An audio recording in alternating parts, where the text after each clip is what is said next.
ရန်ကုန်မြို့ဗဟန်းမြို့နယ်မှာအတက်စီဆေးပြား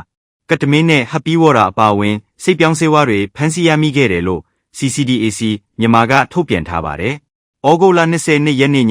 10:00နာရီအချိန်မှာမူရစ်ဆေးဝါးတားဆီးနှိမ်နင်းရေးရဲတပ်ဖွဲ့ဝင်တွေပါဝင်တဲ့ပူးပေါင်းဖွဲ့ကတပ်တွေတွေနဲ့အတူဗဟန်းမြို့နယ်ဆီယာဇန်ရက်ကွက်မှာမော်တော်ယာဉ်တစ်စီးကိုရက်တန့်စစ်ဆေးရှာဖွေခဲ့ပါတယ်။အဲ့ဒီယာဉ်ကိုဆိုင်းဟန်လိုင်းမောင်းနှင်လာတာဖြစ်ပြီးဆူဇူကီအာဒီကအမျိုးအစားမော်တော်ယာဉ်ပေါ်ကနေအတက်စီဆေးပြား1000ပြားကတမင်းနဲ့ဓာတမ5ကီလိုဟပ်ပီးဝေါ်ရာ